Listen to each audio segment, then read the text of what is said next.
Hey guys, it's Quickie Baby and welcome back to World of Tanks. The 9.14 update test server was just released and I'm going to review all of the new content so you can see what to look forward to in patch 9.14. Patch 9.14 will be very low on content. There are no new tanks that are available, at least outside of the super test, and also no new maps unless you play the Rampage game mode, and then the Paris map will be coming back into the game. There are two key changes that will come with patch 9.14, and that is in the vehicle motion physics, which is being completely reworked, and the sound engine has been completely replaced. Now, these physics changes are nothing new. I've done 3 videos on this in the last year, and it was literally February 2015 that we first got to see a taste of full flipping physics in World of Tanks. So firstly, just for those of you who have not seen those videos or experienced the 3 previous physics tests, look at what it was like in the first place. Look at how the AMX 1390 is sliding around. It's almost as if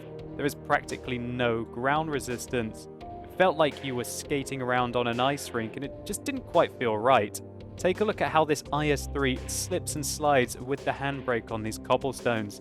It was very underwhelming, really. It was interesting, very interesting to see how they wanted to develop the game, but it was clear that a year ago it wasn't in the right place. So what do we have to look forward to? Well, now you can sacrifice your speed to be able to gain increased traverse speed in the corner, and also, as we can see, there's a lot more drifting in the game. So there is the addition of a handbrake in the game, or shall we say locking the tracks. What you just saw there was a circle without locking the tracks or using the handbrake that will be automatically assigned to your spacebar. Now let's see what happens when we lock the tracks.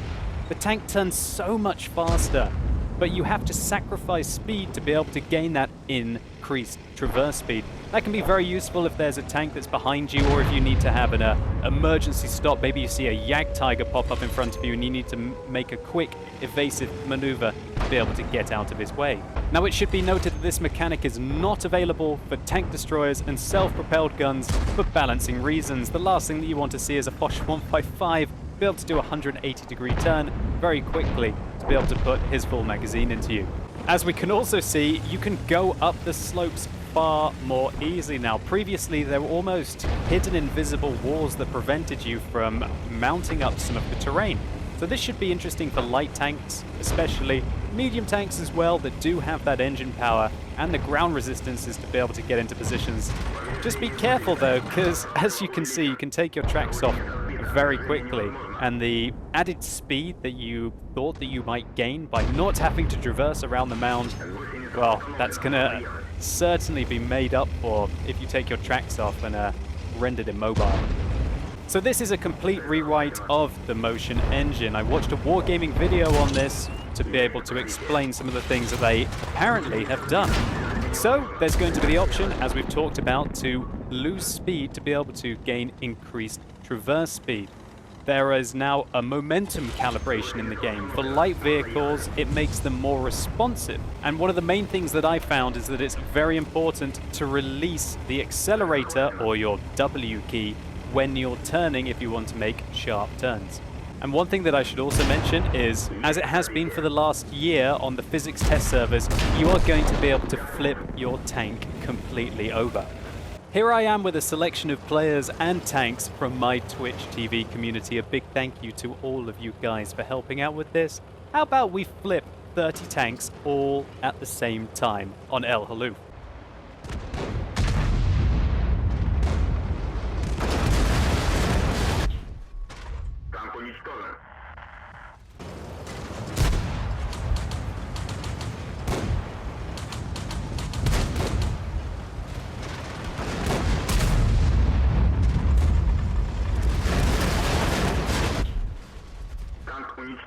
So that is something that you're going to have to worry about. Hopefully you won't have any top tier tanks on your team accidentally flipping themselves over. And remember, in patch 9.14, every map is Derpenberg. So while the physics changes that you have seen on the 9.14 test server are pretty much identical to the last physics test server, which was only last December, there is something that Wargaming has done exceedingly well for 9.14 compared to the last physics/sound changes test server, and that is a complete revamp of the audio in World of Tanks. And so let's check out the sounds. Listen to that Comet engine purring.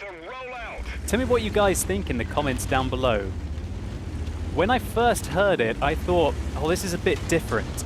But frankly, now that I've played around on the test server for a few hours, I think that it is more immersive for me personally. Now, since the last test server, Wargaming have made a list of changes, apparently according to our feedback, which is always nice of them. They put a focus on big guns go boom, and more on that later. Just hear the Comet as it's firing its 77mm here.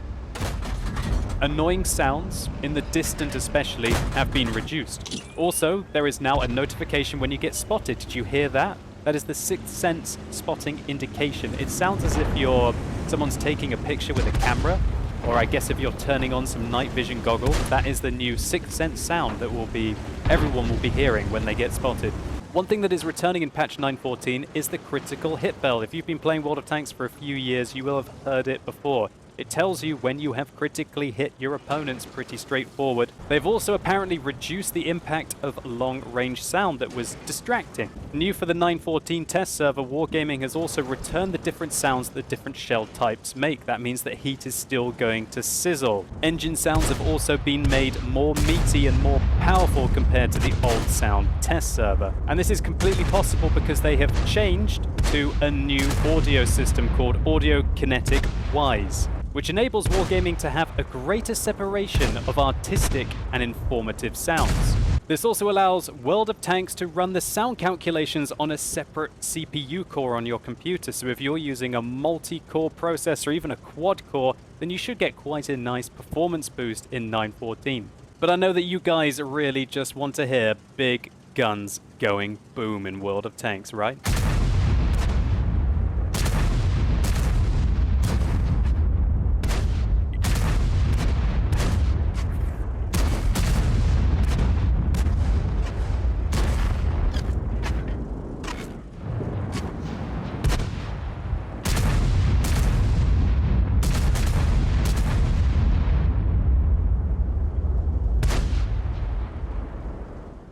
One thing that is very nice as well is that the sound of the ricochets are just so much better. Let's put the IS-7 to the test on Malinovka versus 29 tanks.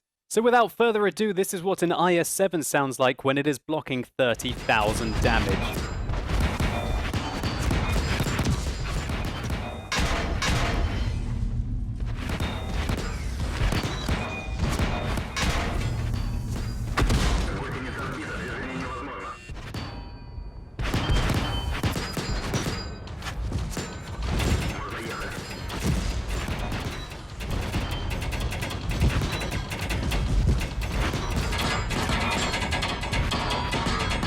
Sounds are different inside the sniper mode as well.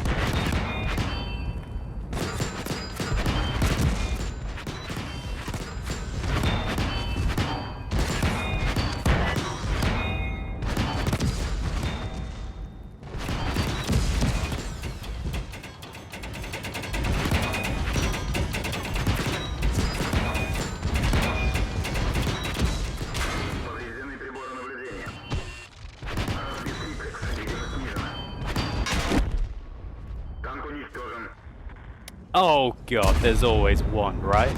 Had to be a WTL V100. Well, I don't know what you personally think, but for me, I really enjoy the new sounds. I think those ricochets are absolutely fantastic. You feel like you are getting hit by a giant slug of metal. I was very skeptical in December when they released the previous sound and physics test server, but I feel like in 9.14, they've hit the nail on the head here. But to show you what this feels like in a game, let's have a round in the FV215B183. So as you're waiting to start the game, you hear that purr of the British Rolls-Royce Meteor engine. Time to roll out. When you put the foot down, I do feel like it sounds rather meaty. Well, we're certainly around some behemoths here, a Type 5 Heavy, an E100 and a Jagdpanzer E100. But I feel like it's the sound of our own engine that we can hear very clearly. Now, one thing that's interesting is that there are very distinct sounds as you load in the shell. You can see it fully loading in there. So you get an audio tell just before your round is going to be ready to fire. Also, listen to the difference when you go over the concrete there. I think I'll go back onto the concrete in a second. You hear the slight crackle as you go over the roads. Go over more roads in a second. Here we go. So as you go over the cobblestones, you can clearly hear what surface you're on. Also, knocking down trees just feels a lot more rewarding now, which is something that you should try and avoid doing in World of Tanks. So let's see if we can line up our first shot. Grinding into a tank there, that Waffenträger Auf E100. Everything just feels a lot more immersive, and I bet you the Wargaming wants to hear that as well. Oh, there's an FV215B183 on the enemy team. Can we pen him? Yes, we can. And there you go, you heard the crit bell, and there's the Sixth Sense indication as well.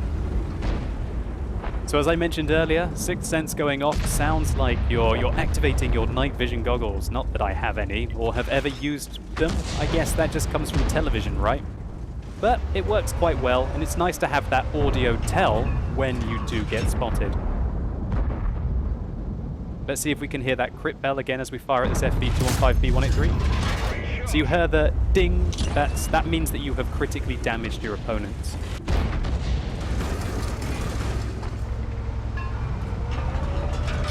Just listen as you do put in that shell. You just get that little bit more immersion. You feel like, yeah, I'm ready to fire. And put one right through the lower plate of the E100 there. Just listen to the... You feel like you're in more of a combat with all these sounds. And if you've got a good pair of headphones like I do, then you really can differentiate between shots that are in the distance on your left, shots that were immediately on your left. And that certainly can be very useful. Now we're looking for a shot on this IS-4. Big guns go boom indeed. So now listen for the heat round. This E100 is about to fire a heat round.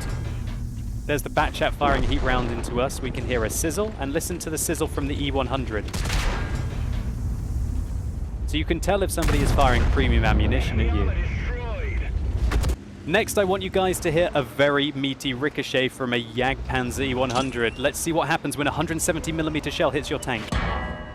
Oh my word, that sounds absolutely awesome. Lots of people on the Twitch stream in the comments getting very excited about that one.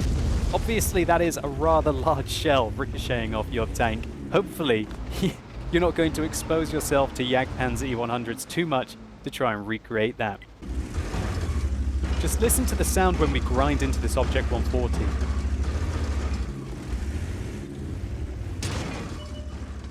Everything just feels that bit more meaty. And I think it's a style that really works with the game. Everything else that is being added is pretty minor. Frankly, it is the physics changes and the sound revamp that makes 9.14 what it is. There are a bunch of new tanks as well, but they're only available for super testers. I might do a video about these tanks separately, even not being able to have access to them. And Wargaming continue to roll out high-definition tanks. 24 more vehicles are reworked, which should see your client size grow even more. But if you're a fan of any of these vehicles, maybe a few IS-6 and E25 drivers out there, or even the Foch 155, you've got a bit of eye candy to look forward to. Also, the T28 prototype now has a roof over the turret, which means that it can use improved ventilation, and of course its model looks quite a lot different. And finally, as mentioned earlier, Ravaged Capital, aka the Paris map, has been added to the Rampage game mode, and also Sacred Valley has been completely reworked. But more on that at a later date. So hopefully you guys enjoyed this video, or maybe it was just useful to you. If it was, please do consider giving it a like down below. It really helps the channel out. And let me know in the comments down below what you guys think about the physics and the sound changes coming in World of Tanks. And also, I'm going to be putting another poll in the more info icon in the top right hand corner of your screen. Let me know if you like or dislike the new sounds coming in patch 9.14. And as always, thank you so much for watching. You've been epic, and hopefully I'll see you soon.